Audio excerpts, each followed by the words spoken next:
அல்லேலூயா. நல்ல நேரத்திலும் கூட ஒரு சின்ன அனௌன்ஸ்மெண்ட் உங்களுக்கு கொடுத்துட்டு வார்த்தைக்கு நேராக கடந்து செல்லுவோம். குறிப்பாக அதாவது எங்களோடு கூட ஊழியம் செய்த ஒரு நல்ல ஊழியர், அவர் ஒரு ஹோம் வைத்து நடத்தி கொண்டிருக்கிறாங்க. அற்புதமாய் அந்த ஊழியங்களை தாங்கி வருகிறார். நல்ல நேர்மையான ஒரு ஊழியக்காரர். ஒரு நாள் அவரை சந்தித்த போது நான் விசாரித்தேன், உங்கள் ஹோமில் இருக்கிற பிள்ளைகளுக்கு முழு நேரமும் காலை மதியம் இரவு 3 நேரமும் ஒரு நல்ல ஆகாரம் கொடுக்கணுன்னா எவ்வளோ செலவாகும் அப்படின்னு கேட்டேன். ஃபஸ்ட்டு நான்வெஜ்ஜா வெஜ்ஜானார். ஒருவேளை நான்வெஜ் கொடுக்குறதா இருந்தால் எவ்வளோ ஆகும்னு. 3 நேரம் அவர்களுக்கு ஒரு நல்ல ஆகாரம் கொடுக்கணும். காலையில் டிஃபன், மதியானம் ஒரு நான்வெஜ், நைட்டு கூட அவங்களுக்கு ஒரு நல்ல ஒரு சாப்பாடு கொடுக்கணுன்னா ஒரு நாளைக்கு 6000 ரூபாய் ஆகும் என்று. ஸோ எனக்குள்ளே நான் ஒரு சில தீர்மானம் எடுத்திருக்கிறேன். ஒருவேளை உங்களுக்கு நமக்கு நிறைய நேரம் நிறைய காரியங்களுக்கு செலவு செய்கிறோம். பண்டிகை காலங்களில், பிறந்த நாட்களில், மற்ற நேரம். ஒருவேளை அப்படி உங்களுக்கு ஒரு காரியம் மனதில் தோன்றும் என்றால், நமக்கு பெற்ற இந்த சந்தோஷத்தை நம்ம கொடுக்கலாம் அப்படின்னு சொன்னால், ஒருவேளை நீங்கள் நேரில் போகிறதா இருந்தாலும் உங்களுக்கு மகாபலிபுரத்துலேருந்து ஒரு 17 கிலோமீட்டர் தள்ளி போகணும் அவங்க இருக்கக்கூடிய இடம். நானும் இன்னும் நேரில் பார்க்கல. நீண்ட நாட்களுக்கு பின்பு அந்த ஊழியரை சந்தித்தேன். ஒருவேளை அப்படி நீங்கள் முடிஞ்சால், பாஸ்டர் எனக்கு அவ்வளோலாம் கொடுக்க முடியாது, எனக்கு ஒரு 1000 ரூபா தான் கொடுக்க முடியும், இல்லை ஒரு 2000 ரூபா கொடுக்க முடியும். எந்த காரியமாக இருந்தாலும் நீங்கள் கொடுக்கணும்னு நினைக்கும் போது ஜஸ்ட் நம்முடைய சர்ச்சிலேயே ஒரு கவரில் நீங்கள் எழுதி, நீங்கள் அந்த ஊழியக்காரருடைய பேர் ஆலன் ஜோன்ஸ், உங்கள் பேர் மறந்து போச்சுன்னா திரும்பி கேட்டுக்கோங்க. நீங்கள் கவரில் எழுதி கொடுத்தீங்கன்னா கூட அந்த காணிக்கை நேராக அவங்களுக்கு நாங்கள் அனுப்பிச்சி வச்சுடுவோம். இப்படி ஏராளமான பேர் உண்டு. ஒருவேளை நீங்கள் ஏற்கனவே செஞ்சிட்ருக்கலாம். கர்த்தருக்கு மகிமை உண்டாவதாக. வருகிற நாட்களிலே ஆண்டவர் நமக்கு சொல்லுகிறது, திக்கற்றவர்களையும் விதவைகளையும் கொஞ்சம் நாம் நினச்சி பார்த்துக்கிட்டோம் அப்படின்னு சொன்னால் ஆண்டவர் நம்மை ஆசீர்வதிக்கிறவராக இருப்பார். ஆமென். கர்த்தருக்கு மகிமை உண்டாவதாக.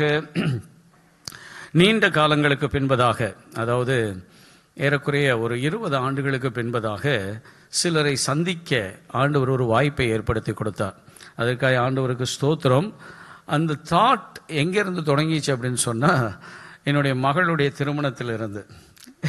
திருமணத்திற்கு அழைக்கப்பட்டிருந்த ஊழியர்கள், அதில் சில பேர், சில மூத்த ஊழியர் ஒருவர் பார்த்துட்டு, இவங்களெல்லாம் பார்த்து ரொம்ப வருஷம் ஆயிடுச்சே, நாம் எல்லாம் சந்திச்சா என்ன அப்படின்னு சொல்லி ஒரு முறை நம்முடைய சபையில் வைத்து ஒரு 12 ஊழியக்காரர்கள் சந்தித்தோம். அதன் பின்பதாக திரும்ப ஒரு 2 முறை நாங்கள் சந்தித்தோம்.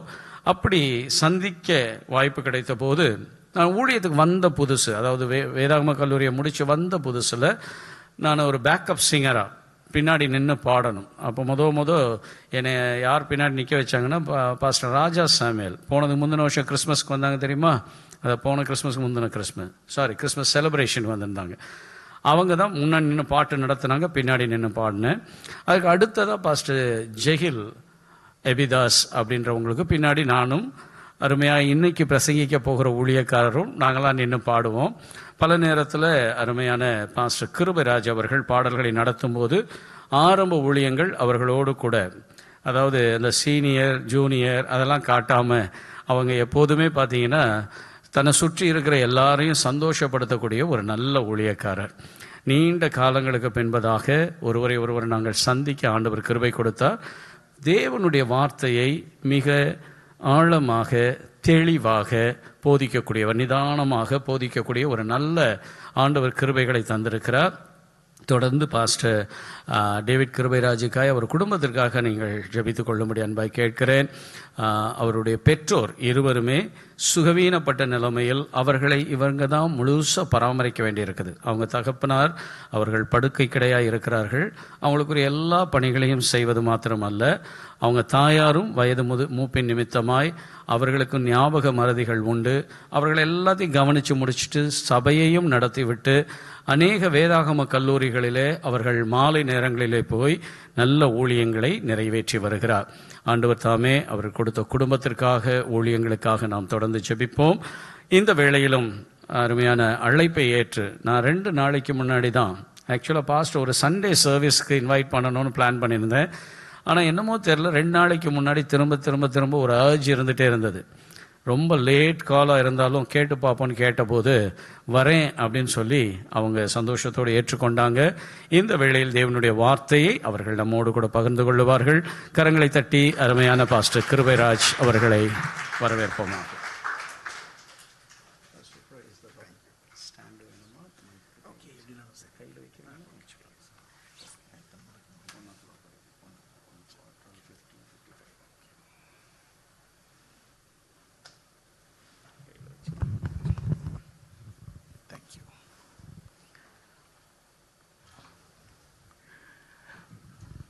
ஆண்டவருடைய நாமம் மகிமைப்படுவதாக.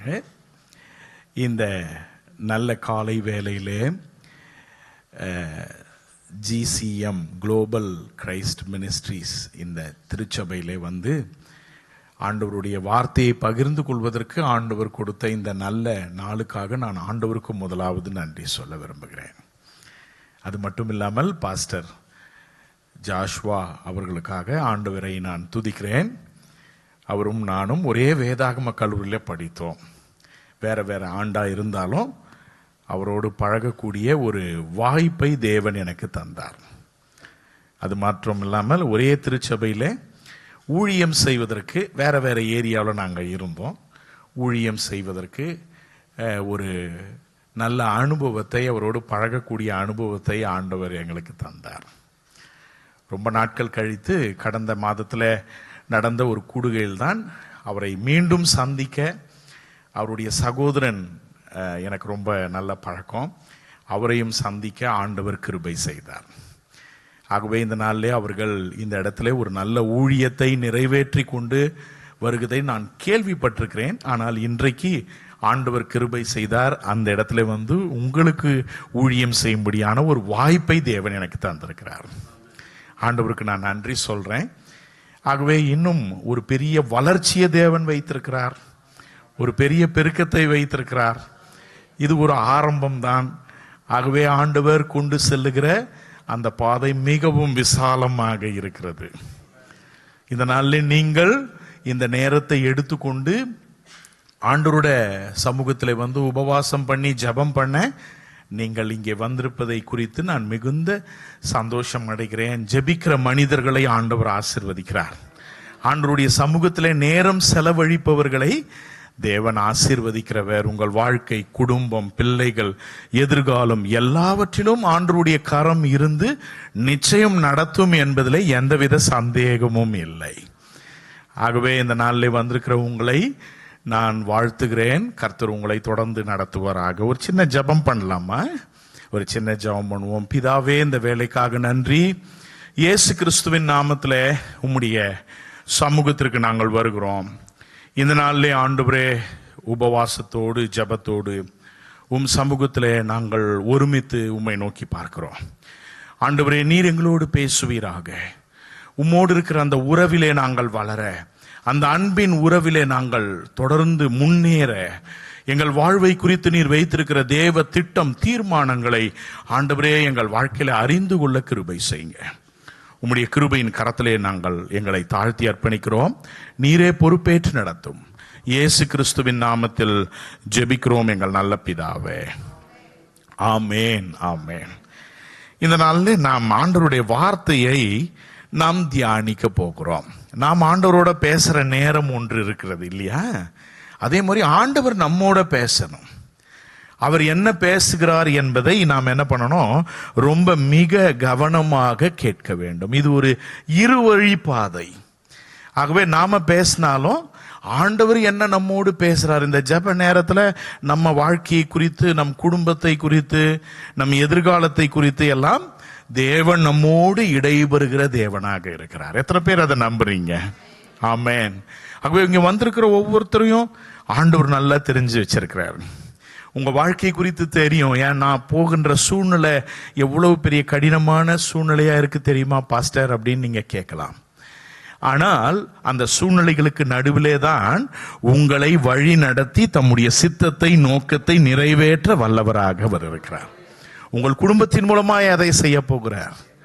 எப்படி செய்ய முடியும்? என் வாழ்க்கை எவ்வளவு போராட்டத்தில் இருக்கு தெரியுமா? எவ்வளவு கேள்விகளோடு இருக்கு தெரியுமா? நான் எவ்வளவு சவால்களை சந்திக்கிறேன் தெரியுமா என்ற கேள்வியெல்லாம் உங்களோட மனதில் இருக்கலாம். சில பிரச்சனைகள் இன்னும் முடியாம இருக்குதே, சில காரியங்களுக்கு இன்னும் பதில் கிடைக்காம இருக்குதே அப்படின்னு நீங்க நினைக்கலாம். ஆனால் அந்த சூழ்நிலைகளுக்கு நடுவிலே தான் உங்களுடைய பலத்தை மிஞ்சி நீங்க நடத்துனீங்கன்னு சொல்ல முடியாது, உங்கள் பலத்தை மிஞ்சி தேவன் உங்களை நடத்தி செல்லுகிறார் என்பதை நீங்கள் உணர முடியும். இல்லையா? பாருங்க, என் சூழ்நிலை இவ்வளவு மோசமா இருக்க, பிசாசு அப்ப பேசுவான் பாருங்க. நீ என்ன சர்ச்சுக்கு போற, ஊழியம் செய்யற, காணிக்கு கொடுக்குற, ஜெபம் பண்ற, உபவாசம் பண்ற, ஆனா இந்த சூழ்நிலாம் பாத்தியா, உன் பக்கத்து வீட்டுக்காரன் நல்லா இருக்கான், உன் எதிர் வீட்டுக்காரன் நல்லா இருக்கிறான், ஆனா நீ உன் பிரச்சனையில இவ்வளோ கஷ்டப்பட்டுக்கிட்டு இருக்கியே அப்படின்னு சொல்லும்போது ஒரு நாளும் நீங்க என்ன பண்ணிடக்கூடாது, பிசாசுக்கு ஆமா ஆமா பிசாசே அப்படின்னு சொல்லிடக்கூடாது. ஏன் தெரியுமா? நீங்க அவனுக்கு இன்னொன்னு சொல்லணும். அவன் பேச நீங்க அனுமதிக்க கூடாது. இன்னொன்ற சொல்லணும், இந்த சூழ்நிலையிலும் இதுவரை தேவன் என்னை நடத்தி கொண்டு வந்திருக்கிறார் என்றால் இனிமேலும் அவர் நடத்த வல்லவராக இருக்கிறார். இதுவரைக்கும் நான் நடத்தல, என்னால் நடத்த முடியலையே, என்னால நடக்க முடியலையே, ஆனால் அதுலயும் நான் வாழ்கிறேன் என்றால் பிசாசே இனிமேலும் தேவ நாம மகிமைக்காக தேவ சித்தத்தை செய்யும்படி என்னை அவர் நடத்த போகிறார் என்பது இந்த யதார்த்த சூழ்நிலையினுடைய உண்மை.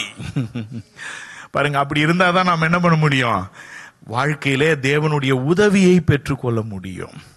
இல்லாவிட்டால் ஆண்டவர் நமக்கு உதவி செய்ய முடியாது. விசுவாசம் இல்லாம என்ன பண்ண முடியாது, தேவனுக்கு பிரியமா வாழ முடியாது. ஆண்டவர் விசுவாசிக்க வைக்கணும்னா சூழ்நிலை பேசுது, சரீர பலவீனம் பேசுது, இல்லைங்களா, வியாதி பேசுது, பிரச்சனைகள் பேசுது, பொருளாதார கஷ்டங்கள், பண கஷ்டம்லாம் பேசுது.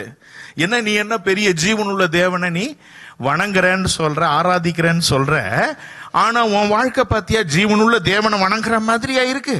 எல்லா சூழ்நிலைகளும் செத்து போயிருக்குது. செத்து போன சூழ்நிலைகளுக்கு நடுவிலே, மரித்து போன நிலைகளுக்கு நடுவிலே நீ வாழ்ந்து கொண்டிருக்கிறாய் அப்படின்ற ஒரு எண்ணம் உங்களுக்குள் வரும் பொழுது அந்த எண்ணத்தை நீங்க என்ன பண்ணக்கூடாது, தொடரக்கூடாது. ஆமா உண்மை. அப்ப நம்ம அந்த உண்மையை மறுக்கிறோமா? அப்படிலாம் கிடையாதுங்க, அதெல்லாம் மறுத்து வாழணும், அதெல்லாம் இல்லைன்னு சொல்லணும், அது ஒரு பொய். இல்ல, உண்மைதான். இதற்கு நடுவிலே தேவனும் தேவனுடைய கிருபையும் என்னோடு இருந்து நடத்துவது போல இனிமேலும் நடத்த முடியும் என்பதை நான் ஆழமாக வேரூன்றி தேவனை பிடித்துக் கொள்ளுகிறேன். அப்ப இப்படிப்பட்ட ஒரு சிந்தைக்குள்ளே நாம் இருப்போமானால் தேவன் நம் வாழ்க்கையில இடைபட அவராலே முடியும். நாம் ஒரு ஜெபத்துல நம்முடைய வாழ்க்கையில பதிலை பெற்றுக்கொள்வதற்கு நாம் என்ன செய்ய வேண்டும் என்ற காரியத்தை உங்கள் நடுவில் நான் பகிர்ந்து கொள்ள விரும்புகிறேன். 1 யோவானின் புஸ்தகம் 5ஆம் அதிகாரம் 14-15 வசனம். நம்முடைய ஜெபத்திலே இயேசு கிறிஸ்துவின் ரத்தத்தை கொண்டு செல்ல வேண்டும். நான் வாசிங்க, நம்ம எல்லாரும் சேர்ந்து வாசிக்கலாமா? என்னுடைய பழக்கம் அது, என்னோட சேர்ந்து ஒத்துழைங்க. ஏன்னா நம்ம எல்லாரும் சேர்ந்து வாசிச்சா நம்ம மனதில் அது ஆழமா பதியும். எல்லாரும் பைபிளை எடுத்துக்கோங்க. புதிய ஏற்பாடுல 330வது பக்கம், 330வது பக்கம். நாம் எல்லாரும் சேர்ந்து ஒவ்வொரு வேத வசனத்தையும் நான் சொல்லும் போது நாம் எல்லாரும் சேர்ந்து வாசி அப்ப நம்ம மனதில் அது ரொம்ப ஆழமா பதியும் பாருங்க. அதுக்காக தான் நான் சொல்றேன். ஓகேவா? 1 யோவான் 5ஆம் அதிகாரம் 14-15 வாசிக்கலாமா? நாம் எதையாகிலும் அவருடைய சித்தத்தின்படி கேட்டால் அவர் நமக்கு செவி கொடுக்கிறார் என்பதே அவரை பற்றி நாம் கொண்டிருக்கிற தைரியம்.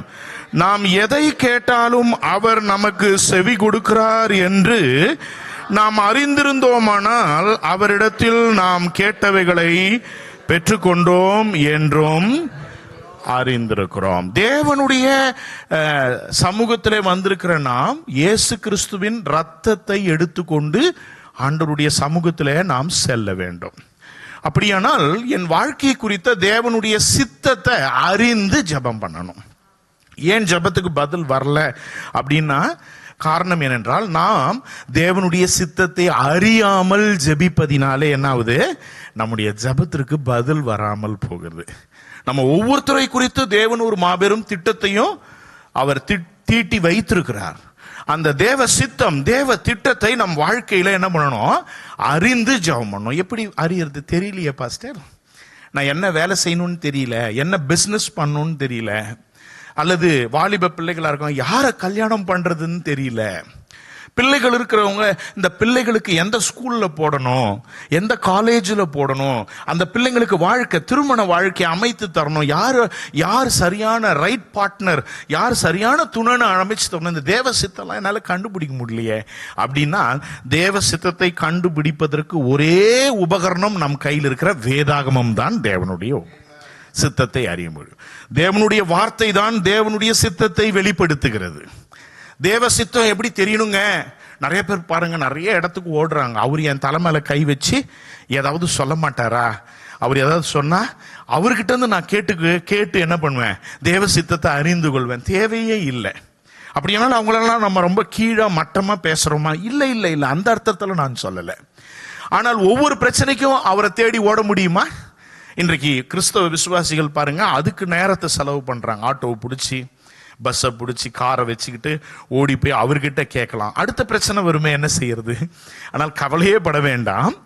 உங்கள் கையில் இருக்கிற வேதாகமத்திலிருந்து உங்கள் ஆவி, உங்க சரீரத்துக்குள்ள இருக்கு பாருங்க, மூச்சு விடுறீங்க பாருங்க, உங்க ஆவி, இந்த ஆவியை பழக்கப்படுத்த வேண்டும். சரீரத்திலே வாழ்ந்துட்டோம் நாம, இந்த உணர்ச்சியிலே நாம் ஆட்கொள்ளப்பட்டு விட்டோம், இந்த உணர்ச்சியாலே ஆளுகை செய்யப்பட்டு விட்டோம்.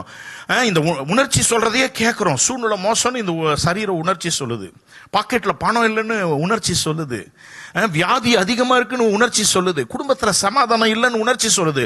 ஆண்டவரை விசுவாசிக்க முடியல. காரணம் ஏனென்றால் உள்ள இருக்கிற ஆவி இருக்கு பாருங்க, அது பலவீனம் அடைந்து சோர்ந்து போய் சத்துவம் இல்லாமல் இருக்கிறது. அது எதால நிரப்பப்படும் தெரியுமா? தேவனுடைய வார்த்தையாலே அது பலப்படுத்தப்படும். அப்ப என் ஜெபத்திற்கான பதில் ஏன் வரவில்லை என்றால், தவறான காரியத்தை தவறான நேரத்துல தவறான நோக்கத்திற்காக நான் கேட்டால் பதில் வராமல் போய்விடுகிறது. அப்ப பதில் வர்றதுக்கு நான் என்ன செய்யணும்? ஆண்டவர் சொல்றாரு, இப்ப பதில் வர்றதுக்கு நான் என்ன செய்யணும்ன்றதை இப்ப உங்களுக்கு சொல்லி கொடுக்கிறேன் பாருங்க. எபிரேயரின் புத்தகம் 4ஆம் அதிகாரம் 16ஆம் வசனம். எபிரேயர் புத்தகம், எபிரேயருடைய நிருபம் 4ஆம் அதிகாரம் 16ஆவது வசனம், 301வது பக்கம், புதிய ஏற்பாடுல 301வது பக்கம். சேர்ந்து வாசிக்கலாமா? ஆதலால் நாம் இரக்கத்தை பெறவும் ஏற்ற சமயத்தில் சகாயம் செய்யும் கிருபையை அடையவும் தைரியமாய் கிருபாசன தண்டையிலே சேர கடவும். நல்லா கவனிக்கணும், புதிய ஏற்பாடுல இந்த வசனம் வேறொரு பார்வையில எழுதப்பட்டிருக்கிறது. இந்த எபிரேயர் புத்தகம், எபிரேயர் என்றால் இந்த யூத மதத்திலிருந்து கிறிஸ்தவத்திற்கு வந்தவர்கள். அவங்க என்ன நினைக்கிறாங்க, என்ன நாங்க எங்க தேவாலயத்தை விட்டுட்டோம், எங்க பழைய ஏற்பாட்டு முறைகள் எல்லாம் விட்டுட்டோம், இந்த இயேசு கிறிஸ்துவை ஏற்றுக்கொண்டு வந்திருக்கோமே, என்ன சிறப்பானதா இருக்குது அப்படின்ற அந்த மக்களுக்கு தேவன் பேசுகிறாரு. நீங்க பார்த்த அந்த தேவாலயத்துக்குள்ள நீங்க போக முடியாது. அப்படி ஒரு தேவாலயம் இருக்குமானால் தாவீது ராஜாவே எங்க நிக்கணும்? அங்கதான் நிக்கணும், உள்ள வரக்கூடாது. உள்ள வந்தா என்ன நடக்கும்? சாவு. உள்ள வரவே முடியாது. பிரதான ஆசாரியன் மட்டும் இந்த தேவாலயத்துக்கு நடுவில் என்ன பண்ணிருக்கோம்? ஒரு திரைச்சீலை இருக்கும். அந்த திரைச்சீலையை தாண்டி வருஷத்துக்கு ஒரு முறை மாத்திரம் அவன் என்ன பண்ணுவான்? ரத்தத்தை எடுத்துக்கிட்டு வரணும், சும்மா வரக்கூடாது. இல்லைங்களா? உள்ளே ஒரு கிருபாசனம் இருக்கும், ஒரு பெரிய சிங்காசனம் இருக்கும். அங்க ஆண்டவர் இருக்கிறாரு, அவர் மட்டும்தான் இருப்பார். அந்த சிங்காசனம் இருக்கும். சும்மா உள்ளெல்லாம் வந்து போக முடியாது. ராஜாங்க அந்த நாட்டையே ஆட்சி செய்ய ராஜா வெளியில் தான் நிக்கணும், வெளியில் தான் நிக்கணும், உள்ள வர முடியாது. வெளியில அந்த இருக்கிற இடத்துல ஒரு பலிபீடம் இருக்கும், அதுக்கும் வெளியில் தான் நிக்கணும், உள்ள வரவே கூடாது. பிரதான ஆசிரியர் தான் வரணும். ஆனால் இயேசு கிறிஸ்து சிலுவையில என்றைக்கு தன் ஜீவனை தந்தாரோ, ரத்தம் சிந்தினாரோ, திரைச்சியில மேல இருந்து என்ன பண்ணிச்சான்? ரெண்டா கிழிஞ்சு ஒதுங்குச்சு. அதோட அர்த்தம் என்ன தெரியுமா? எருசலேம்ல மாத்திரமல்ல, எருசலேம் தேவாலயத்தில மாத்திரமல்ல, உலகம் எங்கிலும் பட்ரோட்ல இருக்கிற தேவாலயத்துக்குள்ளும் நீ உள்ளே வா, உள்ளே வா, உள்ளே வா என்று அழைக்கிற உரிமையை இயேசு கிறிஸ்துவின் ரத்தம் நமக்கு தந்திருக்கிறது. இது தாவீதுக்கு கிடைக்கல, நல்லா கவனிங்க, சாமுவேலுக்கு கிடைக்கல, எந்த பழைய ஏற்பாட்டு பரிசுத்தவான்களும் என்ன பண்ண முடியல, உள்ள போக முடியல. ஆனால் நீங்களும் நானும் என்ன பண்ண முடியும்? இப்ப எருசலேமுக்கு போக தேவையில்லைங்க, எருசலேமுக்கு போக வேண்டாம். நாம் இருக்கிற இடத்துல இருக்கிற தேவாலயத்துல இந்த தேவனுடைய பிரசன்னம் நம் நடுவில் இருக்கிறது. ஆனால் அன்றைக்கு இருந்த தேவாலயத்துல சும்மா போக முடியாது. கையிலே ரத்தத்தை எடுத்துக்கொண்டு போக வேண்டும். இப்ப புதிய ஏற்பாடுல இந்த கிருபாசன தண்டை குறித்து ஆண்டவருடைய வார்த்தை சொல்லுது, இப்ப நீ ஏற்ற சமயத்துல இரக்கம் கிடைக்கவும் ஏற்ற சமயத்திலே சகாயம் செய்யும் கிருபை. தேவையுள்ள நேரத்தில் எனக்கு உதவி வேணும் இல்லையா? தேவையுள்ள நேரத்தில் என் பிரச்சனை சால்வ் பண்ணணும். தேவையுள்ள நேரத்தில் என்னுடைய பிரச்சனைகளுக்கான பதில் கிடைக்கணும். தேவையுள்ள நேரத்தில் நான் சந்திக்கின்ற இந்த சவால் நிறைந்த சூழ்நிலையில, என்னுடைய வியாதிக்கு மத்தியிலே, பலவீனத்துக்கு மத்தியிலே, என் தேவைக்கு நடுவிலே, இந்த நெருக்கத்துக்கு நடுவிலே ஏற்ற சமயத்தில் எனக்கு கிருபை கிடைக்க இயேசுவின் ரத்தம் தைரியமாய் இருக்கிறது. இயேசு கிறிஸ்துவின் ரத்தத்தை எடுத்துக்கிட்டு வந்தீங்களா? பாருங்க, இயேசு கிறிஸ்துவின் ரத்தத்துக்கு தான் மரியாதை. அன்னைக்கு ஆட்டுக்குட்டியோட ரத்தத்தை எடுத்துக்கிட்டு போனாங்க. அவங்களே அவ்வளவு பெரிய நல்ல வாழ்க்கை வாழ முடியுமானால், இன்றைக்கு இயேசு கிறிஸ்து ஜீவனுள்ள தேவனுடைய குமாரனாகிய இயேசு கிறிஸ்துவோட ரத்தத்தை எடுத்து கொண்டு போகின்ற ஒரு ஸ்லாக்கியத்தை உங்களுக்கும் எனக்கும் தேவன் தந்திருக்கிறார். எப்படி எடுத்துட்டு போறது? எப்படி எடுத்துட்டு போக முடியும்? இங்க பேசன்ல இருக்கா இயேசுவின் ரத்தம்? இங்க பாத்திரத்தில் இருக்குதா? இல்ல. ஆனா எங்க கொடுத்துட்டாரு தெரியுமா ஆண்டவரே? நம்ம வாயில கொடுத்துட்டாரு. நீதி உண்டாக இருதயத்துல விசுவாசிக்கப்படும். ரோமர் 10:10. அங்க நான் போக விரும்பல, சொல்லிடுறேன். உங்களுக்கு தேவ நீதி, ரத்தத்தின் நீதி வேணுமா? எங்க தெரியுமா வரணும்? அது இருதயத்துல விசுவாசிக்கணும். என்னால விசுவாசிக்க முடியல. என் பிரச்சனையில என்னால விசுவாசிக்கவே முடியல. என் கஷ்டத்துல என்னால விசுவாசிக்க முடியல. என் சவால்களுக்கு நடுவில் என்னால விசுவாசிக்க முடியல. என்னுடைய பிரச்சனைகள் அவ்வளவு பெருசா இருக்கு. ஆண்டவர் சொல்றாரு, அப்ப ரட்சிப்பு வேணும்னா, இந்த நீதியை பயன்படுத்துறதுக்கு உன் இருதயம் ஆயத்தமா இருக்க, நீ ரட்சிப்பை பயன்படுத்தணும்னா வாயினாலே அறிக்கை பண்ணப்பட வேண்டும். ஆமென் சொல்லுவோமா? எவ்வளோ ஷார்ட்டா வச்சுட்டா இருப்பாங்க. எருசலேமுக்கு போறத கொண்டாந்து உன் வாயில வச்சுட்டேன். அப்ப என்ன சொல்லலாம் தெரியுமா? இயேசுவின் ரத்தத்தை என் வீட்டு நிலக்கால நான் பூசுறேன்னு சொன்னீங்கன்னா அது பூசப்பட்டிருக்கு. இயேசு கிறிஸ்துவின் ரத்தத்தை என் பிள்ளையோட தலையில பூசுறேன்னு சொன்னீங்கன்னா அது பூசப்பட்டிருக்கு. இயேசுவின் ரத்தத்தை என் வாகனத்தின் மேல நான் தெளிக்கிறேன்னு சொன்னீங்கன்னா அது தெளிக்கப்பட்டிருக்கிறது. இயேசுவின் ரத்தத்தை என்னுடைய வேலை ஸ்தலத்தின் மேல், என் மனைவியின் மேல், என் கணவனின் மேல், எனக்கு கையில உண்டாயிருக்கிற எல்லா பிரயாசத்தின் மேல் நான் தெளிக்கிறேன்னு சொன்னீங்கன்னா அந்த இயேசுவின் ரத்தத்தின் வல்லமையின் பாதுகாப்புக்குள் நீங்களும் நானும் வந்திருக்கிறோம். எவ்வளவு பெரிய ஸ்லாக்கியத்தை ஆண்டவர் தந்திருக்கிறார் பாருங்க. எவ்வளவு பெரிய ஸ்லாக்கியம். இந்த ரத்தத்தை தான் நாம் என்ன பண்ணணும்? ஜபத்தில் தேவனிடத்திலே கொண்டு செல்ல வேண்டும். இயேசுவின் ரத்த உள்ள வர முடியாதுன்னு சொன்னாரு. கிருபாசனத்துக்குள்ள வரக்கூடாது, நீ வெளில நில்லுன்னு சொன்னாரு. இப்ப சொல்றாரு, உள்ளவா உள்ளவா உள்ளவா உள்ளவா உள்ளவா. மத்தேயு 26 26 இருந்து 28 வரை. மத்தேயு 26 26 28 இயேசு கிறிஸ்து சொன்ன ஒரு விஷயம்.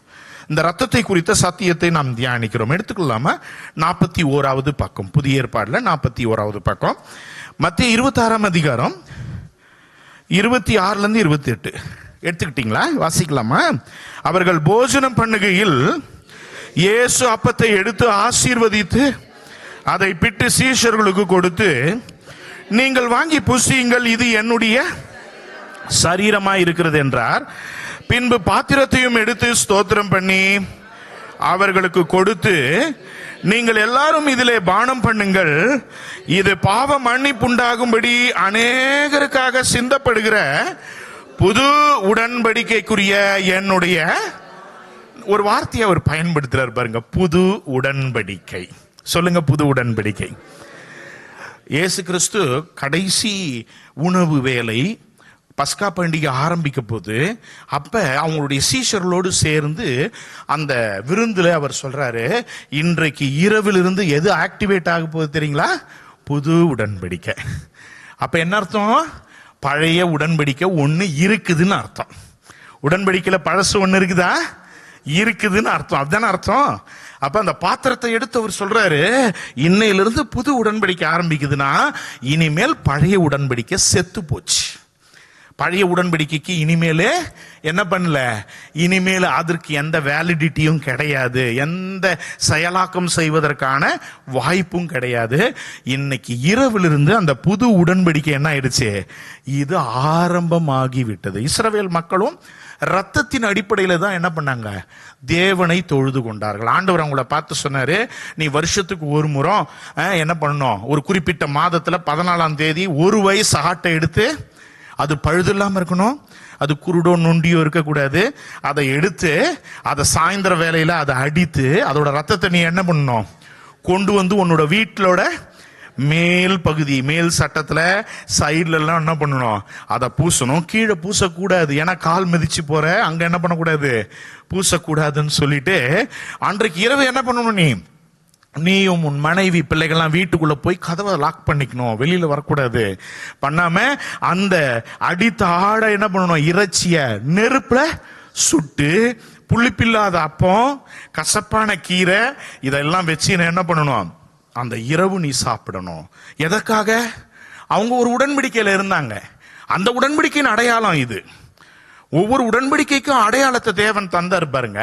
அந்த பழைய உடன்படிக்கையின் அடையாளத்தினுடைய பிரதான அடையாளம் என்னன்னா, இந்த பஸ்கா பண்டிகை நீ இப்படிதான் ஆசரிக்கணும். உனக்காக ஒரு ஆடு அடிக்கப்பட போகிறது. அந்த ஆட்டின் மூலமாய் உனக்கு சங்கார தூதன் என்பவன் எகிப்துல வந்து தலைச்சன்களை என்ன பண்ணா, அந்த ராத்திரி எல்லாரையும் சாகடிச்சான். அந்த விடுதலையை கொண்டாடும் விதமாய், அந்த நினைவு கூறும் விதமாய், அது மாத்திரமல்ல, உன் வாழ்க்கையில ரட்சிப்பை நீ அனுபவிப்பதற்கு இதை வருஷந்தோறும் நீ செய்யணும்னு சொல்லிட்டார். அவங்க இதெல்லாம் செஞ்சுக்கிட்டு இருக்காங்க. இயேசு கிறிஸ்து அதை தான் செய்யறாரு பாருங்க. ஆனா அவர் சொல்றாரு, அது பழைய உடன்படிக்கை, அது செத்து போச்சு. அப்ப இந்த இயேசுவின் ரத்தத்தை நாம எதற்கு எடுத்துட்டு போகணுன்றதுக்காக நான் இதெல்லாம் சொல்லிட்டு வரேன் வேகமா. அப்ப பாருங்க, இஸ்ரவேல் மக்கள் எல்லாருடைய வீட்டுல அந்த காலத்துல, இப்ப எப்படி இருக்கு எனக்கு தெரியாது, அவங்க வீட்டுல ஒரு மாடியில ஒரு அறை, ஜப அறையா என்ன பண்ணும் இருக்கும். அந்த ஜப அறையில எந்த வேலையும் நடக்காது, அது ஜபத்திற்காகவே ஒதுக்கப்பட்ட இடம். அங்க ஒரு பெரிய டேபிள் எப்பவுமே இருக்கும் பாருங்க. அந்த இஸ்ரவேல் மக்கள் கூட்டு குடும்ப வாழ்க்கை உள்ளவங்க. தாத்தா பாட்டி, இல்ல அண்ணன் தம்பி தங்கச்சி எல்லாரும் ஒன்றா குடும்பமா வாழ்ற ஒரு கூட்டு குடும்ப சமுதாயம். நம்ம சமுதாயமும் அப்படிதான் இருந்துச்சு. இப்ப எல்லாம் படிச்சு கிடிச்சு வேலைக்கு வெளிநாடு போயிடுறாங்க, வேற ஊருக்கெல்லாம் போறதுனால அது என்ன ஆயிருச்சு, இப்ப அது இல்லாம போயிருச்சு. அந்த மாதிரி ஒரு சமுதாயம் தான் இஸ்ரவேல் நாட்டினுடைய மக்களுடைய சமுதாயம். அப்ப அந்த வீட்டில் இருக்கிற பிதான்னா ஒரு தான் வயசான ஒரு கொள்ளு தாத்தா. இந்த பஸ்கா பண்டிகை அன்னைக்கு என்ன பண்ணுவாரு, எல்லாம் குடும்பமா சேர்ந்து அந்த மாடிக்கு வந்துருவாங்க. மாடிக்கு வந்த உடனே அந்த டேபிள்ல அந்த ஆராதனை நடத்துவாரு அந்த பிதா தான் நடத்துவார், கொள்ளு தாத்தா தான் நடத்துவார். அப்ப அவங்க மேஜையில ஒரு 4 பாத்திரம் இருக்கும் பாருங்க. என்ன பாத்திரம் அப்படின்னா, ஒரு பாத்திரத்துல அந்த இறைச்சி, ஆட்டு இறைச்சி, நெருப்பினால் சுடப்பட்ட ஆட்டு இறைச்சி. இன்னொரு பாத்திரத்துல அந்த கசப்பான கீரை இருக்கும். இன்னொரு பாத்திரத்துல புளிப்பில்லாத அப்பம் இருக்கும். இன்னொரு பாத்திரத்துல திராட்சை ரசம் இருக்கும். இந்த 4 பாத்திரமும் அந்த டேபிள் மேல இருக்கிறோம் பாருங்க. டேபிளுக்கு கீழே ஒரு 3 பாத்திரம் இருக்கும். அது என்ன பாத்திரம்னா, ஒரு பாத்திரத்துல வைக்கோல் இருக்கும். எதற்கு அதை அடையாளம் தெரியுமா, நாங்கள் எகிப்து நாட்டிலே அடிமைகளாக இருந்தோம், செங்கல் அறுத்துக்கிட்டு இருந்தோம். பாருங்க, இஸ்ரவேல் மக்களுடைய ஆரம்பம். இன்னைக்கு அவங்க பெரிய கோடீஸ்வரர்கள். நம்ம ஊர்ல சேட்டுன்றாங்க இல்லையா, சேட்டு. இன்னைக்கு நம்ம ஊர்ல சேட்டு உலக அளவுல தங்கம், வைரம், வெள்ளி வியாபாரம் பண்றது யார் தெரியுமா, யூதர்கள் தான். உலக அளவுல யூதர்கள் தான். எனக்கு தெரிஞ்ச ஒரு பாஸ்டர் அமெரிக்காவுக்கு போனார். நியூயார்க் பட்டணத்துல ஒரு தெரு இருக்கும், அது ஃபுல்லாவே கோல்டு விற்கிற தெருவான். அந்த தெருவுல பாருங்க, நம்ம இந்தியால இருந்து ஒரு சேட்டோ 2 சேட்டோ கடை வச்சிருக்கான். மீதி எல்லாரும் யார் கடை வச்சிருக்கா தெரியுமா, யூதர்கள் தான். வைரக்கல் விற்கிறவங்க, தங்கத்தை விற்கிறவங்க, வெள்ளி விற்கிறவங்க. அவன் பிச்சைக்காரனா இருப்பான் பாருங்க. பாருங்க அவன் எவ்வளவு வசதியா இருப்பாங்க. இப்படிப்பட்ட நபர்களாக அவங்க இருந்தாங்க பாருங்க. அவங்க ஆரம்பமான எது, அடிமை வாழ்க்கை. வேலைக்காரன் கிடையாது. வேலைக்காரனா கூட சம்பளம் கிடைக்கும், ஆனா சம்பளம் கிடையாது. அடிமைக்கு சம்பளமே கிடையாது. எந்த டைம் வேலை செய்யணும்னு அவன் நிர்ணயம் பண்றான் இல்லைங்களா. அப்ப பாருங்க, அவன் சொல்ற நேரத்துக்கு நீ வேலைக்கு போகணும். அவன் என்ன சாப்பாடு கொடுக்குறானோ அதுதான் நீ சாப்பிடணும். என்ன சாப்பாடு கொடுத்துருவான் இல்லையா, 2 கப்பு கஞ்சி கொடுத்துருப்பான், அவ்வளவுதான் குடிச்சிருப்பான். பாருங்க, அவங்க ஆரம்பம் அதுதான். ஒரு பாத்திரத்துல வைக்கோல், இன்னொரு பாத்திரத்துல உப்பு தண்ணியை கலந்து வச்சிருப்பாங்க. எது, கண்ணீர். எங்க வாழ்க்கையில அடிமையா அடி வாங்கணும், எங்கள் சித்திரவதை செய்யப்பட்டோம், எங்க ஆண் பிள்ளைகளை எல்லாம் கொலை செய்தார்கள், ஆண் பிள்ளைகளை எல்லாம் நைல் நதியிலே தூக்கி போட்டார்கள். கண்ணீரின் வாழ்க்கை, பெற்று எடுத்த அந்த மனம், பெற்றெடுத்த தாயின் உள்ளம் கண்ணீரிலே சென்றது. ஆண்கள் எல்லாம் கொலை செய்யப்பட்டார்கள். கண்ணீர், பாத்திரத்துல உப்பு தண்ணி, இன்னொரு பாத்திரத்துல களிமண்.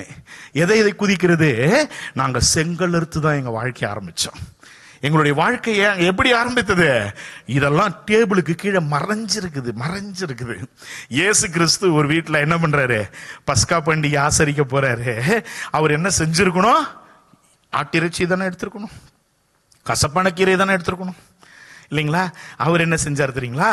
இந்த புது உடன்படிக்கையின் அடையாளம் ஆட்டிறைச்சி அல்ல. இந்த புது உடன்படிக்கையின் அடையாளம் அப்பமும் திராட்சரசமும். அப்பம் நான் தான் ஜீவ அப்பம், நான் தான் மெய்யான திராட்சை செடி. இனிமேல் ஆட்டு இறைச்சி தேவையில்லை. உனக்காக இன்று இரவு நான் சிலுவையிலே அடிக்கப்படுகிற ஆட்டு குட்டி நான் தான். உனக்காக கசப்பான கீரை உனக்கு வேண்டாம். சாபம், கசப்பான கீரையின் அடையாளம். உனக்கு சாபமே வேண்டாம். மரத்தில் தூக்கப்பட்ட எவனும் சபிக்கப்பட்டவன் என்று எழுதியிருக்கிறபடி கிறிஸ்து நமக்காக சாபமாகி நியாயப்பிரமாணத்தின் சாபத்திற்கு நம்மை நீங்களாக்கி மீட்டு கொண்டார் என்பதற்கு அடையாளமா அந்த கசப்பான கீரை உனக்கு வேண்டாம். இனிமேல் இந்த புது உடன்படிக்கையின் அடையாளம் எது? நம்ம சர்ச்சில் வச்சிருக்கிறோம். உங்க சபையில என்ன வார்த்தை பயன்படுத்த? நான் திருவிருந்துன்ற வார்த்தையை பயன்படுத்துறேன். சிலர் கர்த்தருடைய பந்தின்னு சொல்றாங்க. நாம் எது அடையாளமா வச்சிருக்கோம்? அப்பமும் திராட்சரசமும். இனி இந்த புது உடன்படிக்கை எப்படி வேலை செய்ய போகுது தெரியுமா? இதை நீ புசிக்கும் போதெல்லாம், இதை நீ பானம் பண்ணும் போதெல்லாம் நீ ஒரு உடன்படிக்கை கீழே இருக்கிறாய். உன் தலை மேல இயேசுவின் ரத்தம் இருக்கிறது. நீ ரத்த உடன்படிக்கைக்கு கீழே இருக்கிறாய். ரத்த உடன்படிக்கையின் பாதுகாப்பு உன்மேலே இருக்கிறது. ரத்தம் தெளிக்கப்பட்ட மனிதனாக நீ இருக்கிறாய். இந்த ரத்தத்தின் வல்லமை, இந்த ரத்தத்தின் பாதுகாப்பு, இந்த ரத்தத்தின் வளையத்திற்குள்ளாய நீயும் உன் குடும்பமும் இருக்கிறீர்கள். சாதாரணமானது கிடையாதுங்க.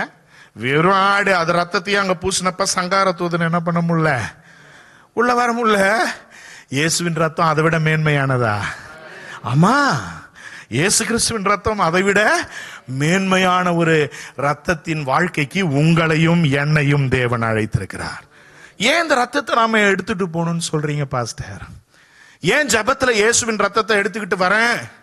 நீங்க எங்க இருக்கிறீங்களோ, அது பெட்ரூமோ, வெராண்டாவோ, உங்க ஹாலோ, மாடியோ, எங்கேயோ, நான் இயேசுவின் ரத்தத்தை எடுத்துக்கொண்டு எனக்கு ஏற்ற சமயத்துல இரக்கம் கிடைக்கணும், சகாயம் செய்யும் கிருபை கிடைக்கணும், நான் ரத்தத்தை எடுத்துக்கொண்டு வரேன்னு நீங்க சொன்னீங்கனாலே அந்த இடம் மகா பரிசுத்த ஸ்தலமாக மாறுகிறது. ரத்தத்தை எடுத்துக்கொண்டு நான் வருகிறேன் நீங்க சொல்லக்கூடிய உரிமையை இயேசுவின் ரத்தம் தருகிறது. எருசலேமுக்கு போக வேண்டிய அவசியம் கிடையாது. அப்ப பாருங்க, ஏன் நான் இதை சொல்லணும்? அப்ப பாருங்க, ஒவ்வொரு விஷயத்தையும் நம்ம புரிந்து கொள்ளணும். பைபிள்ல இருக்கிற எந்த விஷயமா இருந்தாலும் சரி, அதை நீங்க புரிந்து கொள்ளணும்னா பைபிள்ல முதல்ல அது எங்க சொல்லப்பட்டிருக்கிறது. ஆங்கிலத்தில் இதை நான் சொல்றேன். ஃபர்ஸ்ட் வேதாகம மக்கள் சொல்லிக் கொடுக்கும்போது சொல்லிக் கொடுப்பாங்க, லா ஆஃப் ஃபர்ஸ்ட் மென்ஷன்ட் அல்லது த லா ஆஃப் ஃபர்ஸ்ட் அக்கரன்ஸ். எங்க முதல்ல வருது அங்க பாரு, அங்கதான் ரொம்ப விஷயம் நிறைய இருக்கு.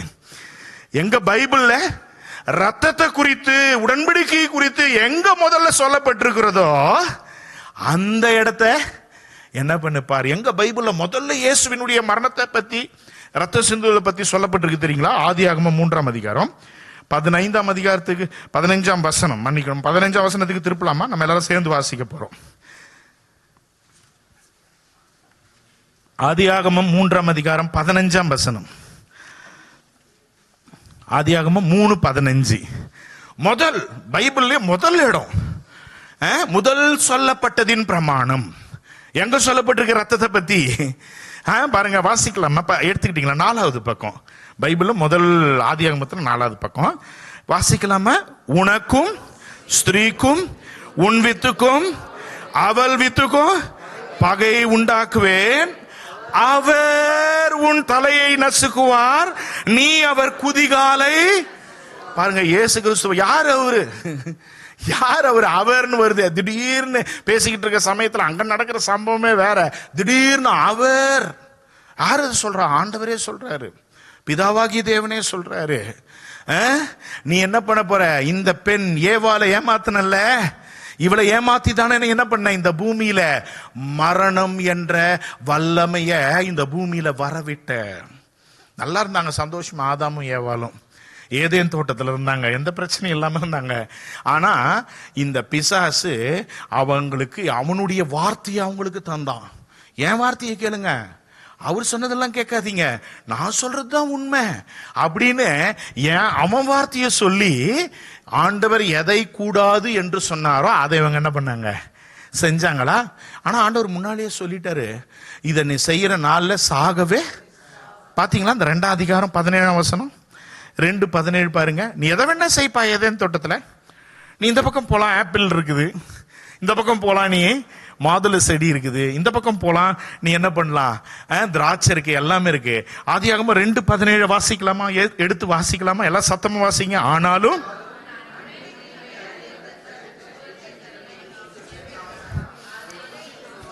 அதை நீ புசிக்க நாளிலே சாவாய்ன்னு சொல்லிடலாம் இல்லைங்க. சாகவே சாவாய், சாகவே சாவாய். நான் ஏற்கனவே சொன்ன பார்த்தீங்களா, உங்க ஆவி உள்ள இருக்கு பார்த்தீங்களா, அது தேவ ஜீவன உடையதா இருந்துச்சு. அது தேவ ஜீவன உடையது இருந்தது. என்ன ஆயிருச்சு? பாவத்தால தாத்தா ஆதாம் பாவம் செஞ்சதுனால அந்த ஆவி செத்து போச்சு. சரீரத்துல எல்லாம் உயிரோட தானே இருக்காங்க, எல்லாம் நிறைய பேர் பாஸ்டர் உயிரோட தானே இருக்கிறாங்க. இங்க ஆண்டவர் சாவுன்னு எதை சொல்றாரு? இந்த சொன்ன இடத்துல இருந்து பாவம் செஞ்சதுக்கு அப்புறம் 930 வருஷம் ஆதாம் என்ன பண்ணாரு? உடனே செத்துட்டாரா? நீ பாவம் செஞ்சோடனே செத்துருவப்பா அப்படின்னு சொன்னாரு. அப்படின்னா செத்துருக்கணுமே, கீழே சுருண்டு வந்து என்ன பண்ணிருக்கணும்? செத்துருக்கணும்ல, சாகல. அப்ப ஆண்டவர் எதை மீன் பண்றாரு? உன் வாழ்க்கையில சாவு உள்ள வரும். நமக்கு சாவுனா என்ன அர்த்தம்? ஒருத்தர் இறந்துட்டாருங்க, ரொம்ப பழக்கம், அன்பான ஒரு சொந்தக்காரரு, என் நண்பரு, அவர் இறந்துட்டாரு. சரீரத்துல இருந்து உயிர் போகிறது தான் சாவுன்னு நம்ம உலக அளவுல புரிஞ்சிருக்கோம். ஆனால் பைபிள் அதை சாவுன்னு சொல்லலை.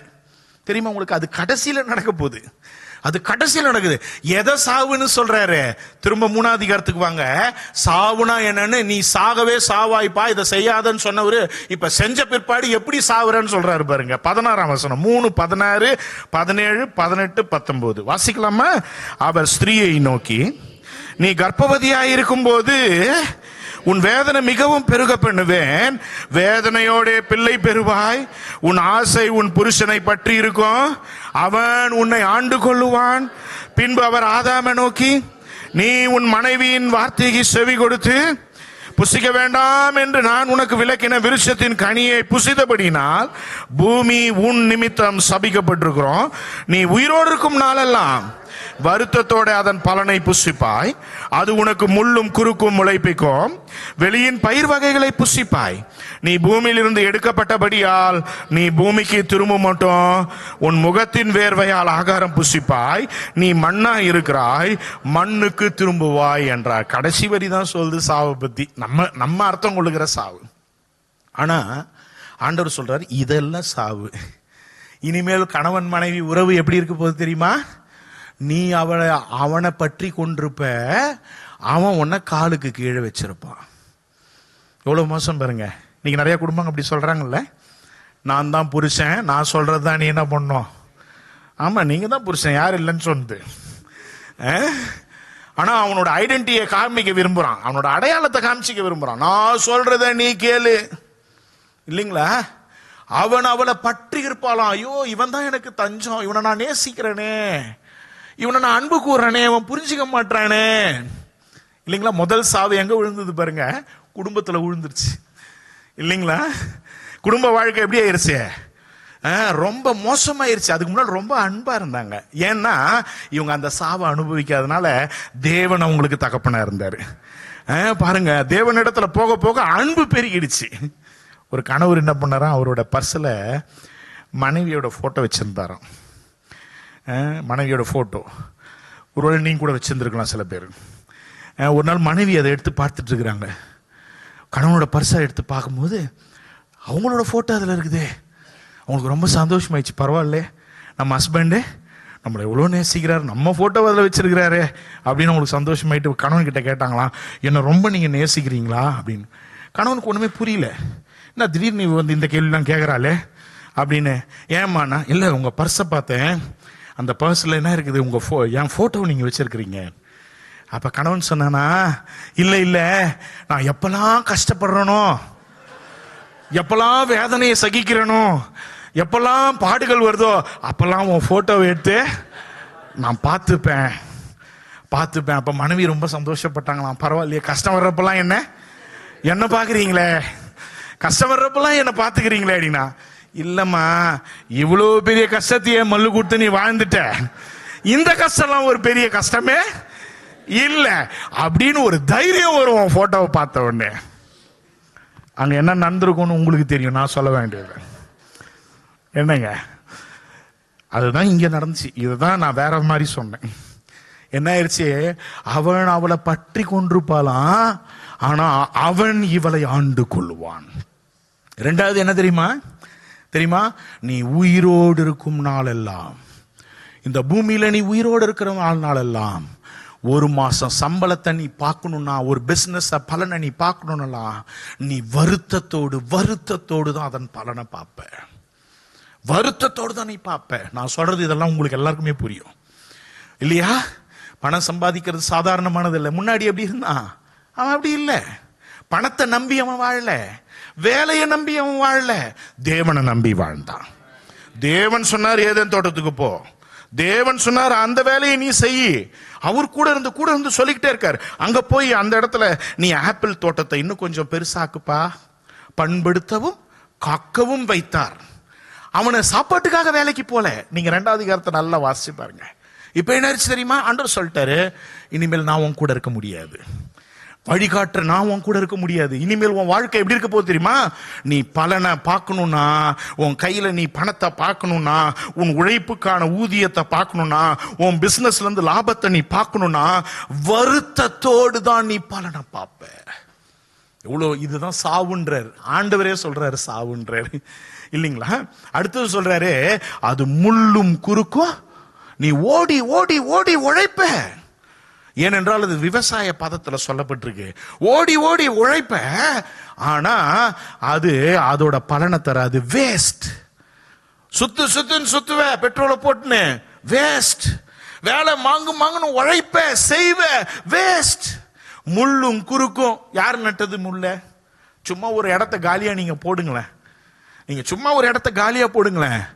அங்க பார்த்துருக்கீங்களா? கொஞ்ச நாள் அங்க அப்படியே பாருங்க, தேவையில்லாத குப்பை கூலங்களும் செடிகளும், தேவையற்ற செடி அதெல்லாம். இதுதாங்க அங்க யார் வந்து விதைச்சது? அங்க யார் வந்து அதெல்லாம் விதைச்சது? இந்த பூமி மரணத்தை சுமக்க ஆரம்பித்தது. மரணம் உள்ளே, மரணம் என்ற விஷம், மரணம் என்ற வல்லமை இந்த பூமியில விழுந்தது, மனுக்குலத்தின் சரீரத்தில் விழுந்தது. கடைசியில ஒண்ணு கொடுமையா சொல்றாரு பாருங்களா, நீ உன் வாழ்க்கையில என்ன பண்ண போற? ஆகாரம் தட்டுல உன் கைய சாப்பாட்டுல நீ வைக்கணும்னா, முகத்தோட வேர்வைய சிந்தாம நீ ஆகாரம் புசிக்க மாட்டேன். உணவு, உனக்கு கிடைக்க போற உணவு, நீ வேர்வை சிந்தாம, கஷ்டப்படாம, நீ நெருக்கப்படாம அந்த சாப்பாடை நீ பார்க்கவே முடியாது. இதை வேதாகமம் ஆண்டவர் சொன்னாருங்க. அவர் தான் சொன்னார், மரணம் உள்ள வரும், மரணம் உள்ள வரும். இந்த பூமியில மரணம் இருக்குதா? ஆமா. பாவம் மரணம் எனும் பிரமாணம் இந்த பூமியில வேலை செய்துங்க. இந்த மண்ணுல விழுந்துச்சு, இந்த மண்ணின் மேலே, மனிதன் மேலே, மனுக்குணத்தின் மேலே மரணம் என்னும் விதை விழுந்ததினால, இந்த மரணத்தை சொல்றதுக்கு முன்னாலே ஒரு வாக்குத்தத்தத்தை சொல்றாரு. இந்த மரணத்தை ஜெயிக்கும்படி இயேசு கிறிஸ்து என்னும் ஒருவர் கன்னி மரியாளின் வயிற்றிலே, அந்த ஸ்திரீயின் வித்திலே ஒருவர் வந்து, அவர் உன் தலையை நசுக்குவார், அவர் உன் தலையை நசுக்குவார்.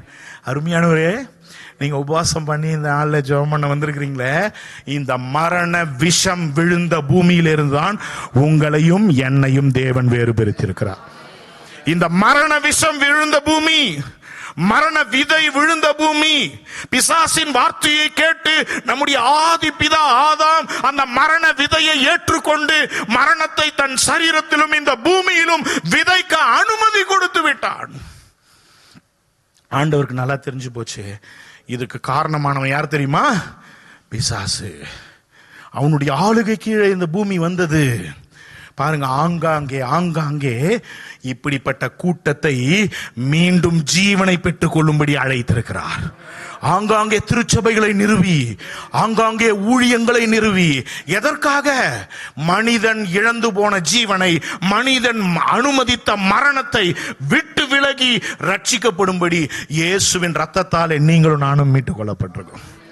பாருங்க, இப்ப நம்மளை சுத்தி மரணம் வேலை செஞ்சுக்கிட்டு இருக்கா. ஆமா, வேலை செய்யுது. நீங்களே பலர் உங்களுடைய வாழ்க்கையில வேலையில எவ்வளவு பிரச்சனை இருக்குது, எவ்வளவு தேவைகள் இருக்கிறது. இத சாவுன்னு பைபிள் சொல்லுது. சரி, நான் அதை விட்டுட்டு போறேன். நானு இப்ப இயேசுவின் ரத்தத்தை நாம் எடுத்துக்கொண்டு ஏன் ஜெபத்துல செல்ல வேண்டும்? பிசாசு உரிமை கோர்றான் பாருங்க. லூக்கா 4 அதிகாரம், சீக்கிரமா போகலாமா? லூக்கா 4 அதிகாரத்துக்கு நேரா போவோம். அவன் சொல்றான், இயேசு கிறிஸ்து இடத்துல சொல்றான் பாருங்க. லூக்கா 4 அதிகாரம், லூக்கா 4 அதிகாரம் 5-6 வசனம், பக்கம் 82வது பக்கம் வாசிக்கலாமா? லூக்கா 4 அதிகாரம் 5-6 எல்லாரும் சேர்ந்து. பின்பு பிசாசு அவரை உயர்ந்த மலையின் மேல் கொண்டு போய் உலகத்தின் சகல ராஜ்யங்களும் ஒரு நிமிஷத்திலே காண்பித்து, இவைகள் எல்லாவற்றின் மேலும் உள்ள அதிகாரத்தையும் இவைகளின் மகிமையும் உமக்கு தருவேன், இவைகள் எனக்கு இஷ்டமானவனுக்கு. இயேசு கிறிஸ்து வந்தவனே இயேசு கிறிஸ்து இடத்திலே ஒருத்த நியாயம் பேசுறான் பாருங்க. யாரு உண்டாக்குனது இந்த வானத்தையும் பூமியும்? அவர்கிட்ட பேசுறான், இவைகள் எல்லாம் எனக்கு இருக்குது, என்கிட்ட இருக்குது. இயேசு கிறிஸ்து ஏதாவது சொன்னாரா பாருங்க? ஆமா, அது எப்படி நீ சொல்லுவ? உனக்கு எப்படி செய்ய முடியும்? நான் தானே படைச்சேன், நான் தானே சிருஷ்டித்தேன், எப்படி நீ இவ்வளவு அகங்காரமா பேசலாம்? உனக்கு எவ்வளவு தைரியம் யார் கொடுத்தது? ஏதாவது சொன்னாரு? அவரால் சொல்ல முடியல. ஏன்னா அவன் திருட்டுத்தனமா சட்ட ரீதியா எடுத்திருக்கிறான். இந்த பூமியை திருட்டுத்தனமா சட்ட ரீதியா எடுத்திருக்கிறான். இந்த பூமியிலே பாருங்க, இந்த பூமியிலே தான் சபையை கொண்டாந்து வைக்கிறாரு. இந்த கல்லின் மேல் என் சபையை கட்டுவேன், பாதாளத்தின் வாசல்கள், இந்த பிசாசோட வேலை நடக்கிற பாதாளத்தின் வாசல்கள் வேலை செய்யாது. இந்த பக்கம் ஒரு ஆபீஸ் இருக்கு, அங்க பக்கம் ஒரு ஆபீஸ் இருக்கு, எல்லாம் இருக்கலாம். சபை என்பது கட்டடம் இல்லாமல் இருந்தாலும், ஆனால் நாம் இங்கே கூடி வருகிறோமே, இந்த சபைக்கு பின்னாலே ஒரு ஜீவனை வச்சிருக்கிறார். இந்த சபை கூடுகைக்குள்ளே ஒரு ஜீவனுக்காகத்தான் உங்களையும் என்னை அழைத்திருக்கிறார். அப்ப மரணம் என்ற அந்த மரணத்தை விதைச்சிட்டு இவன் எவ்வளவு அகங்காரமா பேசுறான் பாருங்க. என் கிட்ட இருக்குது, எனக்கு இஷ்டமானவனுக்கு தான் தருவேன். அருமையான தேவனுடைய பிள்ளைகளே, அவன் எப்படி பிக் பாக்கெட் அடித்து எடுத்தானோ அதை மீண்டும் தேவனிடத்துல சேர்க்க வேண்டும் என்பதற்காகத்தான் உங்களையும் என்னையும் அழைத்து இந்த இடத்துல சபையிலே தேவன் நம்மை சேர்த்து இன்னும் அநேகரிங்க வரப்போறாங்க. அவனால ஏமாற்றப்பட்டவங்க, மரணத்தின் விதையை சுமந்து கொண்டிருக்கிறவர்கள், மரணத்தின் வல்லமையை அனுபவித்துக் கொண்டிருக்கிறவங்க கொண்டு வர பாருங்க. பாருங்க அவன் என்ன பண்ணான். கொலோசியர் 2 அதிகாரம் என்ன பண்ணிருக்கிறான்றத நான் சொல்ல வரமா, வேகமா போவோம். கொலோசியர் 2 அதிகாரம் 14 வசனம் எல்லாம் சேர்ந்து வாசிப்போம். கொலோசியர் 2:14-15 பக்கம் 276வது பக்கம் எடுத்துக்கிட்டீங்களா? இப்ப இந்த வசனம்லாம் நீங்க எதுக்கு நான் இதை சொல்றேன்னா, நீங்க வீட்டுக்கு போய் இதை சொல்லணும். உங்க வீட்டுல தரித்திரம் வரும், கடன் வரும், கணவன் மனைவிக்குள்ள சண்டை வரும், பாருங்க பிள்ளைங்க வியாதியில படுப்பாங்க, வீண் செலவு வரும். பாருங்க, இந்த பூமியின் வாழ்க்கை மிக முக்கியமானது. ஏன்?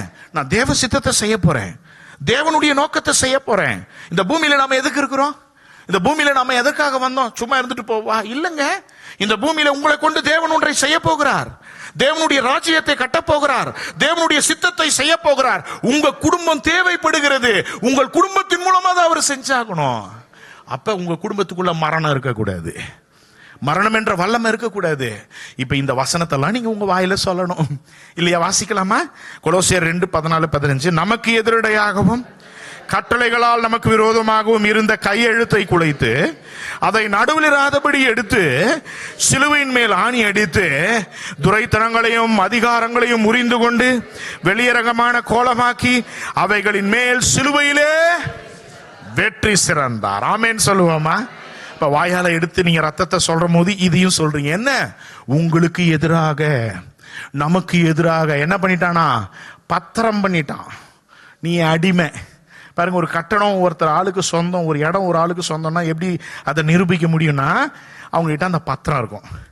உண்மையா இல்லையா? சொந்த வீடு வச்சிருக்கவங்க உங்களுக்கு ஒரு டாக்குமெண்ட் இருக்கு இல்லையா, தொலைக்கூடாது. இல்ல ஒரு ஸ்கூட்டர் வச்சிருக்கிறீங்க, ஆர்சி புக்ன்றாங்க, தொலைக்கூடாது. கார் வச்சிருக்கிறீங்க, ஆர்சி புக் தொலைக்க கூடாது. இதெல்லாம் தொலைக்கூடாது. உங்களுக்குன்ற உரிமை கொடுத்திருக்கிற அந்த எப்படி அந்த பத்திரம் இருக்குதோ அது போல அவன் என்ன பண்ணிட்டான், கட்டளைகளால் நமக்கு விரோதமாக இருந்த கையெழுத்து, ஒரு கையெழுத்தை போட்டு வாங்கிட்டான். சில பேர் வாங்குறாங்கல்ல, வெள்ளை பேப்பர்ல எழுதி வாங்கிடுவாங்க, வெறும் வெள்ளை பேப்பர்ல வாங்கிடுவாங்க. அதுக்கப்புறம் அவங்க வேண்டியதை எழுதுறாங்க பாருங்க. அங்க எங்க இருந்து ஆரம்பிச்சது அது? இவன் தான் அந்த வேலையை செஞ்சான். கையெழுத்த இயேசு கிறிஸ்து சிலுவையிலே குலைத்தார்.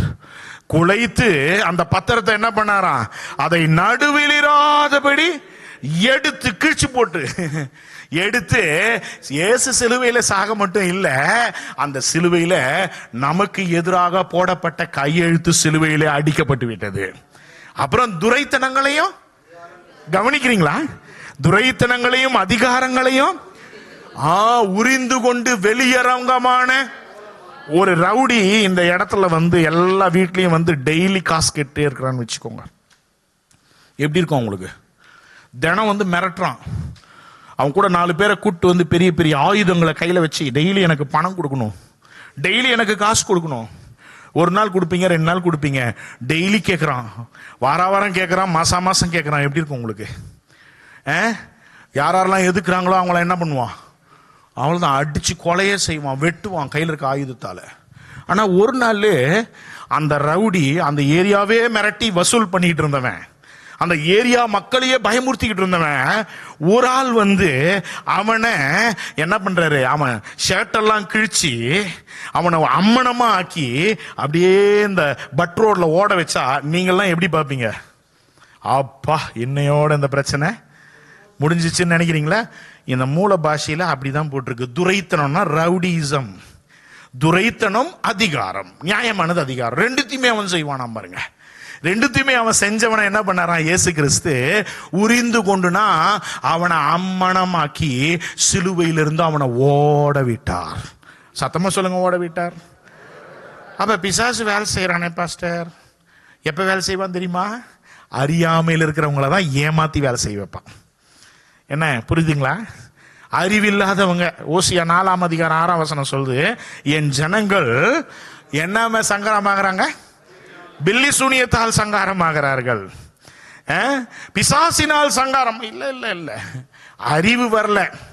என்ன அறிவு? ஆங்கிலத்தில் சரியா சொல்ற அண்டர்ஸ்டாண்டிங் நாலேஜ்னு சொல்றாங்க இல்லையா? தேவனை குறித்த ஒரு புரிந்து கொள்ளுதல் இல்லாததினாலே என்ன பண்றான், விசுவாசி வீட்டுக்குள்ள பிசாசு சூறையாடுறான் பாருங்க. இப்படிப்பட்ட வேலையை தான் பிசாசு செய்து கொண்டிருந்தான்.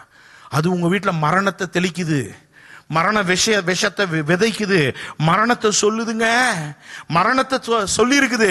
இப்ப ஜபத்துல இந்த வசனத்தை சொல்லி ஜபம் பண்ணும், என் ஜபத்துக்கான பதில் வரணும், இது தேவ சித்தமா? ஆமா, என் வீட்டுல மரணத்தினுடைய எந்த சாயலும் இருக்கக்கூடாது. அப்ப நான் என்ன செய்ய போறேன்? ரத்தம் எது சொல்தோ அதைத்தான் நீங்களும் நானும் சொல்லணும் இல்லையா? இல்ல ஃபர்ஸ்ட் என் பிரச்சனை என்ன சொல்லுதோ அதுதானே உண்மை, என் பிரச்சனை என்ன சொல்லுதோ அதுதானே ரைட்டு. நீங்க என்ன வித்தியாசமா பேசுறீங்க? நான் எந்த ஊர் தெரியுமா? நான் அந்த கிராமம். என் ஜாதி என்ன ஜாதி தெரியுமா? அந்த ஜாதி. எங்க அப்பா அம்மா யார் தெரியுமா? படிக்கவே படிக்காதவங்க. எங்க அப்பா அம்மா எனக்கு ஒண்ணுமே செய்யல, எனக்கு ஒண்ணுமே தரல. பாருங்க, உங்க அடையாளம் எந்த அடையாளத்தை பேசிக்கிட்டு இருக்கீங்க? இதோ இந்த சரீரத்தின் அடையாளத்தை பேசுறீங்க. உங்க சரீர அடையாளத்தை நீங்க பேசக்கூடாது. உங்க ஆவி, உள்ள இருக்கிற ஆவி எங்க இருந்து வந்துச்சு தெரியுமா?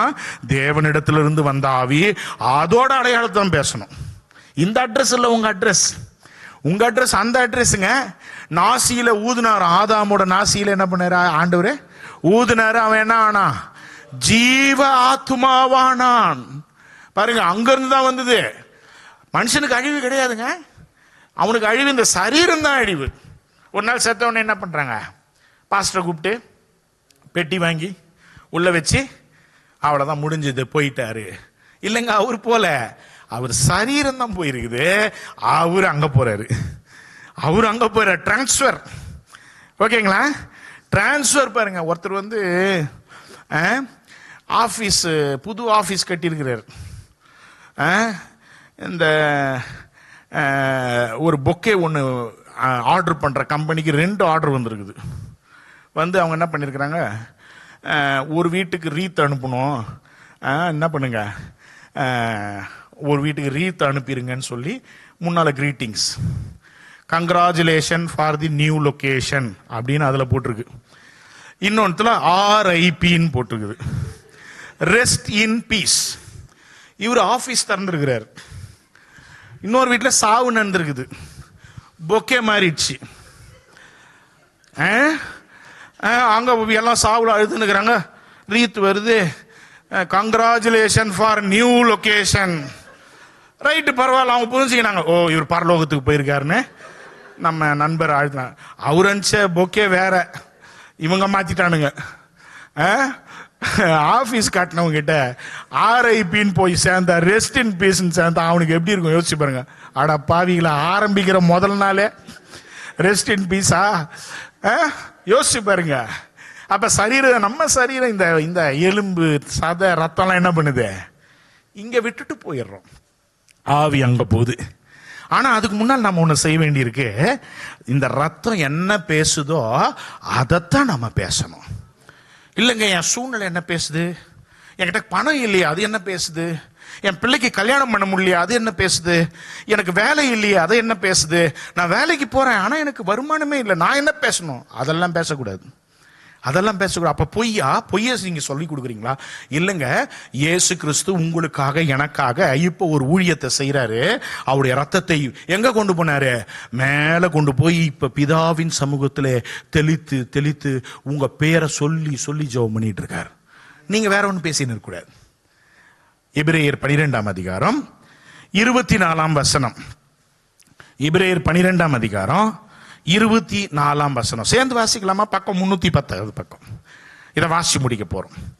எபிரேயர் 11:24. புது உடன்படிக்கையின் மத்தியஸ்தராகிய இயேசு கிறிஸ்துவின் இடத்துக்கும் ஆபேலுடைய ரத்தம் பேசினதை பார்க்கலாம் நன்மையானவைகளை பேசுகிற ரத்தமாகிய தெளிக்கப்படும் ரத்தத்திடத்திற்கு வந்து சேருவீர்கள் தானே போட்டிருக்கணும். சேர்ந்தீர்கள்னு போட்டிருக்குது. 2 வருஷத்துக்கு முன்னாடி தான் நான் வந்தேன் சர்ச்சுக்கு, குளோபல் கிறிஸ்டியன் சர்ச்சுக்கு வந்தேன். 4 வருஷத்துக்கு முன்னாடி தான் வந்தேன், 5 வருஷத்துக்கு முன்னாடி தான் வந்தேன், 10 வருஷத்துக்கு முன்னாடி தானே நான் வந்தேன், இனிமேல் தானே எனக்கு நடக்கணும். ஆண்டவர் பார்த்தாரு, உலக தோற்றத்துக்கு முன்பே நீங்க வருவீங்கன்றதை பார்த்து நீங்க சேர்ந்தீர்கள்னே எழுதிடுறேன்றார். சேர்ந்தீர்கள் எங்க? ஆபேலின் ரத்தம் பேசி, முதல் மனுஷ ரத்தம் சிந்தப்பட்டப்ப என்ன பேசி? என் அண்ணன் காயின் என்ன கொன்னுட்டான், நீதி செய்யும்னு பேசுது. ஆனா ஆபேலின் ரத்தம் பேசினதை விட இயேசுவின் ரத்தம் என்ன பேசுது? அவரும் நீதியை பேசுறார். மன்னிப்பு, இரக்கம், விடுதலை, ஆசீர்வாதம், சுகம் அப்படின்னு பிதாவின் சமூகத்துல தெளித்து தெளித்து தெளித்து பேசிக்கொண்டே இருக்கிறார். புது உடன்படிக்கையின் வாசம் பார்த்தீங்களா? புது உடன்படிக்கையின் மத்தியஸ்தரிடத்திற்கும் ஆபேலின் ரத்தம் பேசினதை பார்க்கலாம் நன்மையானத பேசும் ரத்தத்திடத்திற்கு நீங்களும் நானும் வந்து சேர்ந்தோம். இப்ப ரத்தத்தை பேசுவீங்களா? உங்க ஜெபத்துல ரத்தத்துல எடுத்துட்டு போவீங்களா? இரக்கத்தை பெறவும் சகாயம் செய்யும் கிருபையை அடையணும்னா எதை எடுத்துட்டு போகணும்? நான் 30 வருஷம் விசுவாசி தெரியுமா? அதை எடுத்துட்டு போக கூடாது. நான் முழங்காலே நின்று ஜெபம் பண்ணுவேனே, நல்ல விஷயம், அதை பேசக்கூடாது. சுயநீதியை பேசக்கூடாது. முழங்கால் படிட்டு ஜெபம் பண்ணுங்க, முஞ்சா பண்ணுங்க, சேர்ல உட்காந்து ஜெபம் பண்ணா பண்ணுங்க, நடந்து ஜெபம் பண்ணா பண்ணுங்க, அது முக்கியம் கிடையாது. எதை பெருமையா பேசணும்? ரத்தம் தான் பெருசு. பாருங்க, இன்னைக்கு கிறிஸ்தவ மதம் வேற எதையோ பேசுது பாருங்க. முழங்கால பேசுது, உபவாசத்தை பேசுது. நம்ம அந்த உபவாசத்தை நம்ம பண்ணல. உபவாசத்திலே தேவ சமூகத்திலே ரத்தத்தை எடுத்துக்கிட்டு போறோம். உபவாசத்துல தேவ சமூகத்துல ரத்தத்தை எடுத்துக்கிட்டு போறோம். எதை மேன்மையா பேசணும்? ரத்தம் தான் மேன்மை. என்ன ரட்சித்த ரத்தம் மரணத்தின் விதைக்கு விலக்கி, மரணத்தின் விஷ விதைக்கு விலக்கி என்னை ரட்சித்து என்னை கொண்டு சேர்க்கின்ற பிதாவின் சமூகத்தில் பேசுகின்ற, பரிந்து பேசுகின்ற அந்த ரத்தத்திடத்துல நான் வந்து சேர்ந்திருக்கிறேன். கை உயர்த்தி ஆண்டவரிடத்துல ஒப்பு கொடுங்க, ஆண்டவரிடத்துல அர்ப்பணம் பண்ணுங்க. உங்க தலை மேல இயேசுவின் ரத்தம் இருக்கு. உங்க தலை மேல இயேசுவின் ரத்தம் இருக்கு. ஆமா, உங்க தலை மேல இயேசுவின் ரத்தம் இருக்கு. எல்லாரும் தலையில கை வைங்க, உங்க தலை மேல கை வைங்க. நான் சொல்றத ஜெபத்தை என் கூட சேர்ந்து சொல்லுங்க. இயேசு கிறிஸ்துவின் சத்தமா, இயேசு கிறிஸ்துவின் ரத்தம் என்னுடைய தலையின் மேல் இருக்கிறது. இந்த புது உடன்படிக்கையின் மத்தியஸ்தராகிய இயேசு கிறிஸ்து எனக்காக, என் பாவத்துக்காக, என் சாபத்துக்காக, என் வியாதிக்காக, என் நோய்க்காக, மரண விஷத்தினுக்காக மரித்தார். அந்த இயேசு கிறிஸ்துவின் ரத்தத்தை என் தலையின் மேல் பூசுகிறேன். இயேசுவின் ரத்தம் என் மேலே, என் குடும்பத்தின் மேலே, என் பிள்ளைகள் மேலே, என் வேலையின் மேலே, என் வருமானத்தின் மேலே இருக்கிறது. நான் ஜீவனுக்காக அழைக்கப்பட்டவன். நான் மரணத்தை மேற்கொள்ளும்படி அழைக்கப்பட்டவன். இயேசுவின் இரத்த உடன்படிக்கை என் மேல் இருக்கிறது. கரம் தட்டி ஆண்டவரை மகிமைப்படுத்துவோமா? நல்ல கரம் தட்டி ஆண்டவரை மகிமைப்படுத்துவோம். ஜெபம் பண்ணுவோம். பிதாவே, இந்த நல்ல மத்தியான நேரத்திற்காக நன்றி ஆண்டவரே. நாங்கள் இரத்த உடன்படிக்கை கீழே இருக்கிறோம். இயேசுவின் ரத்தம் எங்களுக்காக சிந்தப்பட்டிருக்கிறது. நாங்கள் ரத்தத்தை குறித்து மேன்மை பாராட்டுவோம். ஆண்டவரே, ரத்தம் தான் எங்களை விடுதலை செய்தது. ரத்தம் தான் எங்களை கொண்டு வந்தது. ஆண்டவரே, மரணத்தின் விஷத்தை முறிக்கும், மரணத்தின் வல்லமையை முறிக்க இந்த உலகத்தில் யாராலும் பதில் சொல்ல முடியாத இயேசுவின் ரத்தம் மாத்திரமே பதில் சொல்லுகிறது என்ற விசுவாசத்தோடு உம் சமூகத்திலே எங்கள் ஜெபத்தை ஏறெடுக்கிறோம். இயேசு கிறிஸ்துவின் நாமத்தில் பிதாவே. கரம் தட்டி ஆண்டவரை மகிமைப்படுத்துவோமா? பிதா, குமாரன், தூய ஆவியான தேவனுக்கே மகிமை.